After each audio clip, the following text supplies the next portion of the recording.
The great bear sleeps, waiting for her cubs, who have turned into the Manitou Islands. The wind sweeps on. The story of their trip across Lake Michigan has become legend for young and old, which is dedicated to your imagination and fantasy, that you may enjoy it forever and ever as the wind blows. Greta Foster. For all mothers whose love and dedication will be rewarded. Long, long ago, before voyagers paddled canoes down rivers and streams, before many mighty lumbermen cleared forests with sharp, shiny axes, before wooden ships carried sailors across the great freshwater seas, there was a beautiful forest near the edge of a mighty lake. Today, we know that forest as part of Wisconsin, and the mighty lake is called Lake Michigan. But this was a time before many places had names or people. It was a time before farmers and Native Americans planted cherry and apple trees along long, neat rows. It was a time before pioneers planted colorful gardens of pumpkins, potatoes, and corn. In this forest, near the edge of the lake, lived Mother Bear. Her fur was blacker than the darkest night. Her eyes were large and round. Mother Bear had 2 cubs, and they were very soft and playful.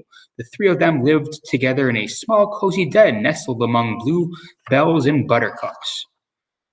Every morning, as the wood thrush softly sang pip, pip, pip, and chickadees called chickadee-dee-dee from the trees, Mother Bear and her cubs would lumber through the forest of the banks to the banks of the birch-lined stream.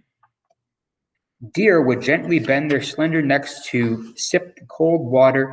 The raccoons would quickly wash their faces. Mother Bear and her cubs would step carefully into the stream as the fresh, clear water trickled by. Mother Bear would teach her cubs how to snatch plump, colorful trout for breakfast. Afterwards, they would sit lazily on the banks, nibbling blueberries and hazelnuts. Every afternoon, Mother Bear would lead her cubs through the forest to the edge of the mighty lake. This lake was so big they could not see the other side, and the water seemed to disappear into the sky.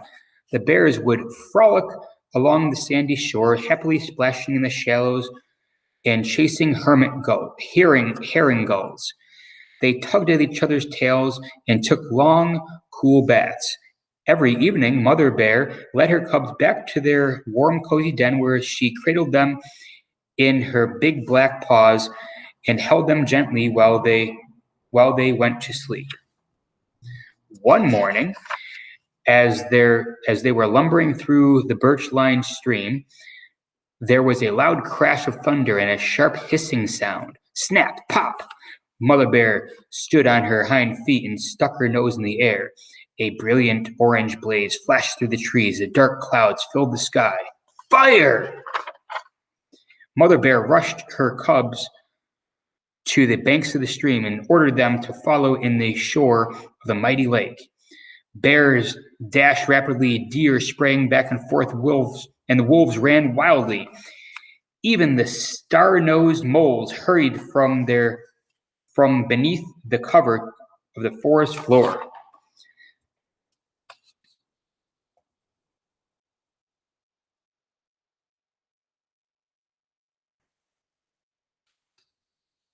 As they reached the shore, Mother Bear gathered her cubs and shouted, "Children, we must go. We must swim across the mighty lake. My children, I love you so." They leapt into the water and began to swim. The lake was very deep. The water was cold. The waves were tall and the wind was strong. They paddled hard and fast. Mother Bear pleaded, "My children, do you promise that you will swim with all your might? If we are to reach the other side, we must swim throughout the night." The faithful cubs promised their mother that they would swim with all their might. They swam and they swam, growing weary and tired. They swam as the afternoon sun grew large and warm. They swam as the sun slipped below the horizon and the air grew cold. As they swam, Mother Bear kept turning her large black face to make sure her cubs were not far behind. She watched as their paws struggled against the water, As their soft, round faces became smaller and smaller between the waves of the mighty lake, Mother Bear grew worried. Soon nighttime fell upon them. The sky grew dark and the stars began to shine. Suddenly the air seemed quiet and the water became very still. In the distance, Mother Bear heard the trill of screech owls and howling of timber wolves. Mother Bear kept looking back as she swam throughout the night. Through her tired eyes, she noticed the morning sun was beginning to rise and cast a bright rays upon the dark blue water. She looked back once more, but she could not see her cubs. Mother Bear collapsed on the banks of the shore. Her wet, heavy paws sank into the deep sand. There were rolling hills and huge mounds of sand all around her. The land seemed very strange. Mother Bear paced up and down the water's edge, but her cubs were nowhere to be found. Her wet fur gleamed in the fresh morning sunlight, and tears shone in her eyes. Mother Bear cried, "My children, are you coming? You are strong and you are clever. My children, can you hear me? I will wait for you forever." Mother Bear climbed to the top of the highest hill. She looked out over the dark, deep water, but saw no signs of her cubs. Mother Bear called throughout the day, "My children, can you hear me? I know you must be near. My children, I am waiting high up here." Mother Bear waited until sun set, and after night fell upon her, she waited until the sun came down in the morning. She waited while wild pink roses bloomed all around her, and while baby white-throated sparrows learned how to fly. She waited until the grasses on the distant dune became yellow and dull. She waited while the leaves fell from the beech trees. Mother Bear waited while the air grew colder and snowflakes floated down from thick, dark winter clouds. She waited and waited. Mother Bear waited, but her cubs never reached the shore. And high upon the hill, Mother Bear fell fast asleep in her sorrow. Years passed, and the winds of Lake Michigan blew blankets of sand upon her, keeping her warm and safe in her slumber.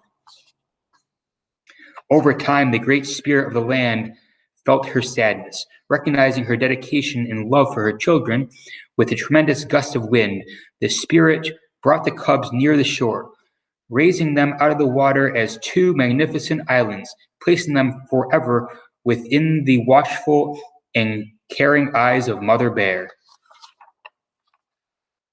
The cubs now stand suspended in time as the North and South Manitou Islands. Happy to be near their mother once again, they rested in spirit of their mother's love. Two islands of gleaming sand, edged by waters that sparkle and dance in the sunlight. Now Mother Bear can finally rest with great happiness, knowing her cubs are near. And today, when the world is quiet and the sun is beginning to set, you can still hear her voice echoing in the wind that blows across Lake Michigan. My children, as the years may pass, as time slips through our hands, my love will linger near the shores and in the blowing sands. I'll send you kisses in the wind and let you know I'm here. Sleeping near the water's edge, I'm always near. My children, you can rest assured that we are now together. I am watching over you and loving you forever. A legend. A legend is a story created about a certain person or place. Many legends are created as a way of explaining history. Most legends are based in fiction, which means that they are not necessarily true. However, a real magic of a legend exists in the fact that the story is passed down from generation to generation. In writing The Legend of Sleepy Bear, Sleeping Bear, is my goal to remind people why this legend is so meaningful and to introduce new generation of the beauty and symbolism that lives on through Sleeping Bear Dunes National Lake Shore. Here is my version of the legend, and may the legend live on in your heart. Kathy Jo Warren.